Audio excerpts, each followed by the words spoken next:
परमात्मा श्री राधा कृष्ण के चरणारविंदों में शतकोटि नमन।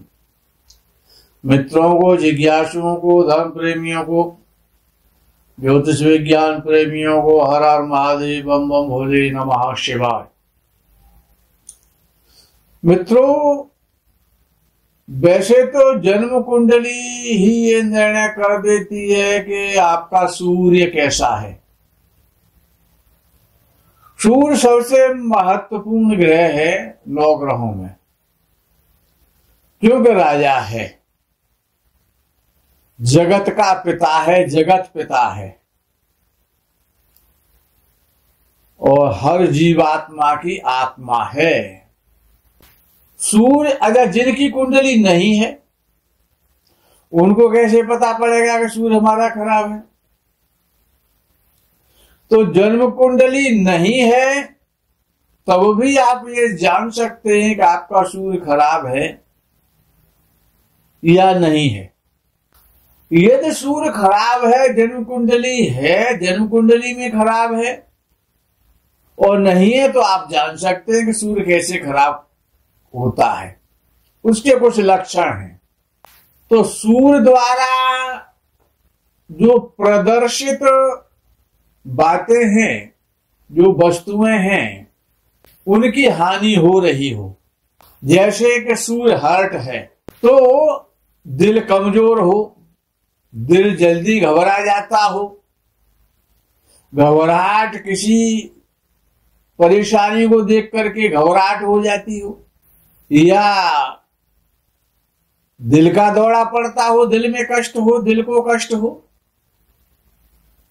सरकार से परेशानी हो, सरकारी व्यक्ति परेशान करते हो, सीधी आंख में प्रॉब्लम हो, आंख नेत्रों में कष्ट हो, हार्ट अटैक की शिकायत हो, पेट की बीमारियां, पेट प्रायः खराब रहता हो, पेट की बीमारियां हो, क्योंकि सूर्य पेट है, सीधा नेत्र है और हर्ट है, हड्डी है।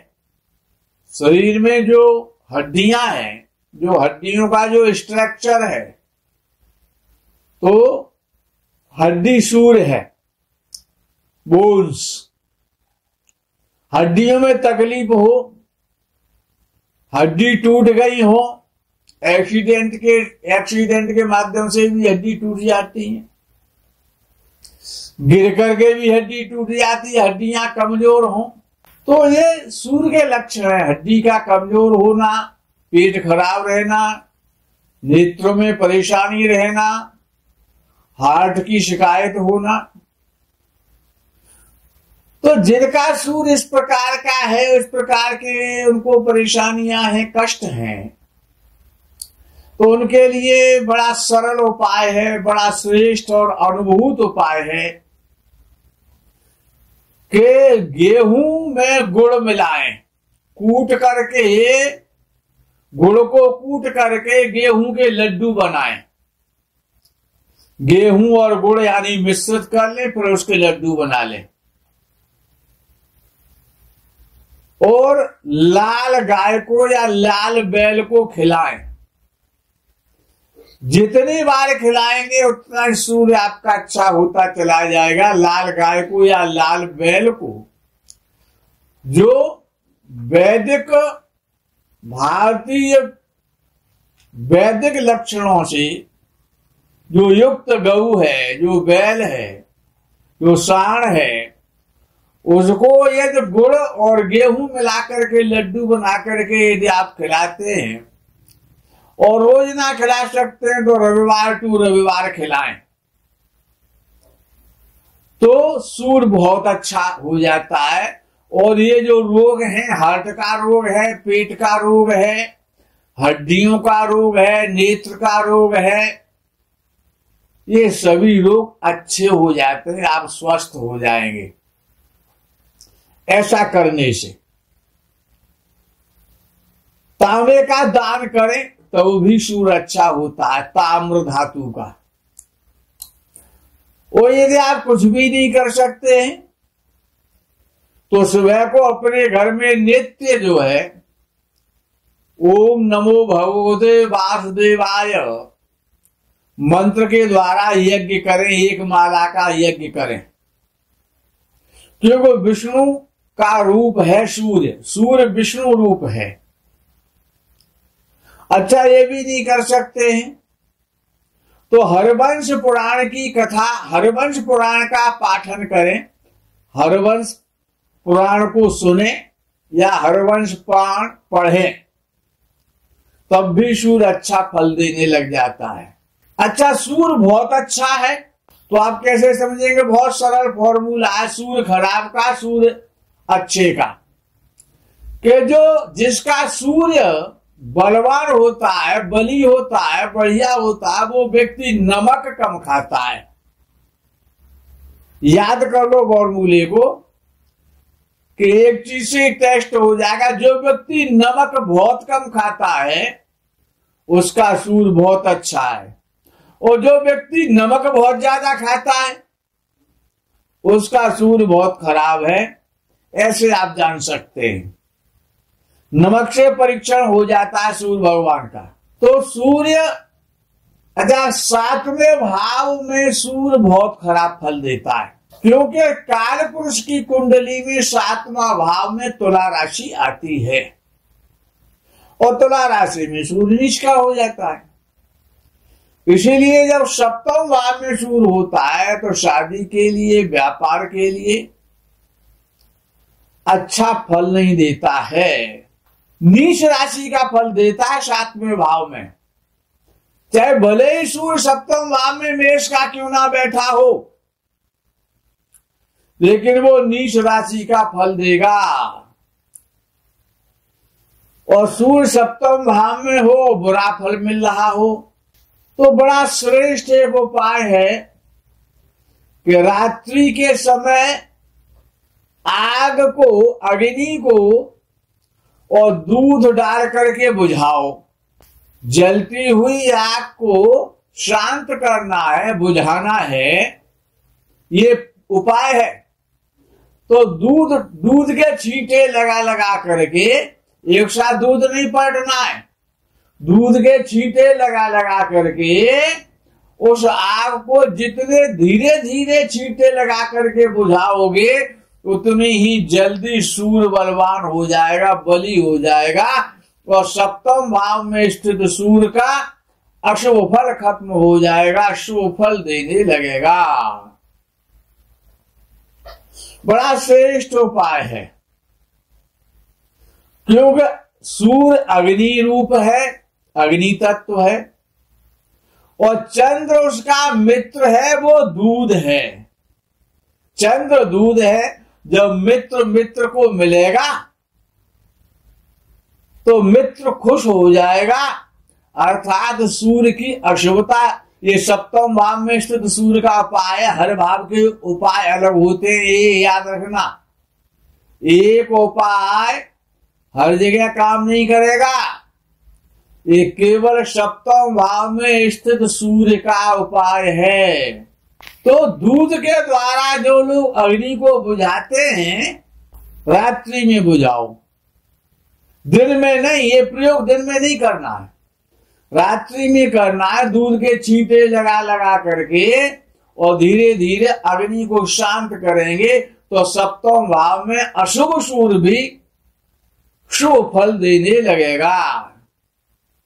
अच्छा, ये भी आप नहीं कर सकते हैं तो प्रयास ये करेगा, जब भी घर से निकले तो गुड़ खा के और पानी पी के निकले।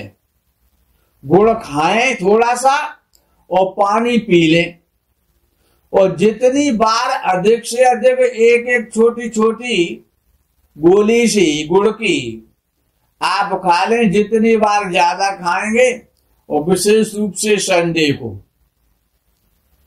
गुड़ खाएं और जलपान करें मीठा खा करके। तो गुड़ सूर्य को बहुत प्रिय है, तो गुड़ खा करके ऊपर से पानी पिए तो 7वें भाव में स्थित सूर्य श्रेष्ठ परिणाम देने लगेगा। सूर्य गुण नहीं है, लेकिन गुण मंगल है।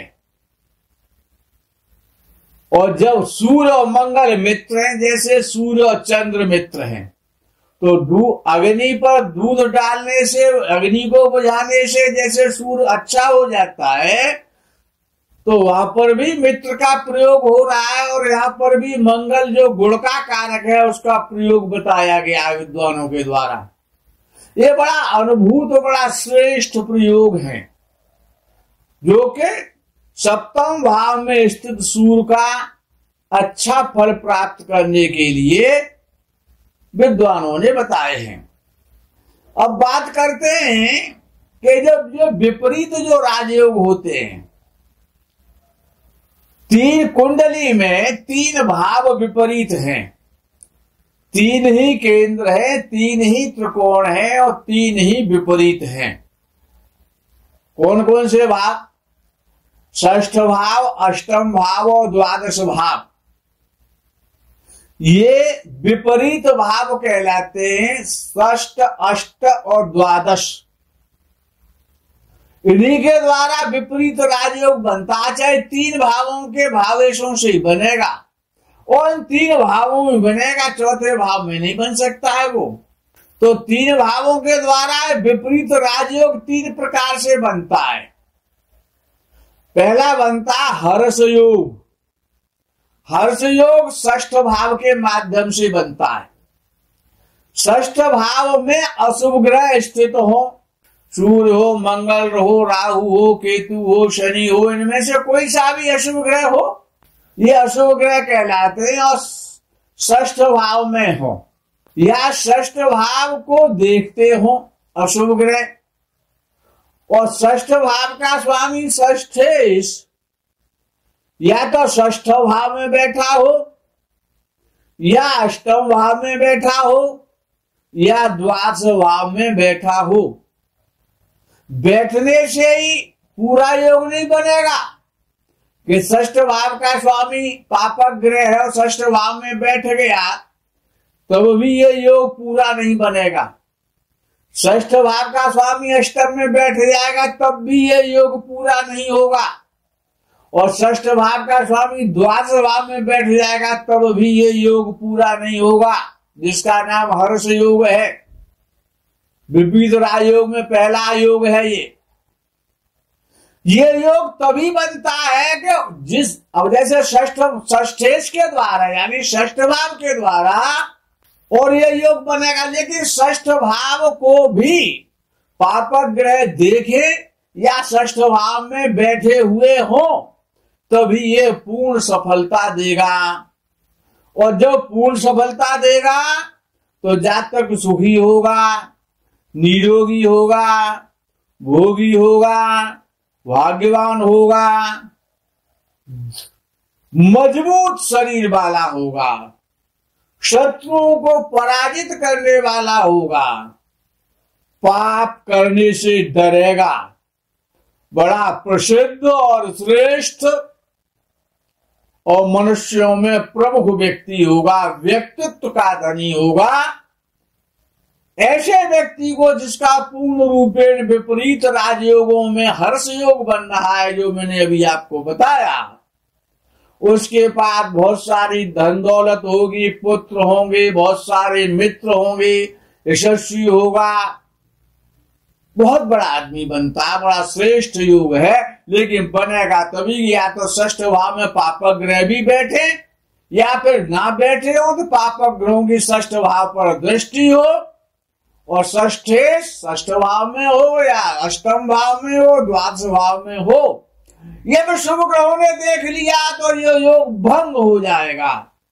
और षष्ठ भाव पर यदि पापक ग्रहों की दृष्टि नहीं हुई या षष्ठ भाव में स्थिति नहीं हुई, तब भी अपूर्ण माना जाएगा। मित्रों, इस प्रकरण में आज यही विराम करते हैं। आगे के प्रकरण का आप इंतजार करें। तब तक के लिए हर हर महादेव, बम बम भोले, नमः शिवाय, जय गो माता की।